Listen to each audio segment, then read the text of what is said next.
So we have arrived in Nelson. Debbie's found a little boat that we can go out on for a few hours. So we're planning to do that. This is the Marina, which is quite big. Beautiful sunny day, hot, blue waters. Not quite sure what's beast is going on.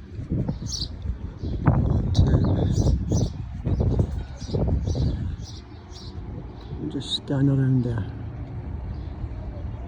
Not what I expected. I still can't get over in New Zealand. There's loads of space. Everyone's well laid out.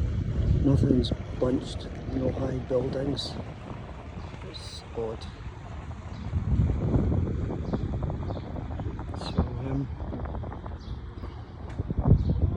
So this is going to be our day. Not sure what boat we're on yet.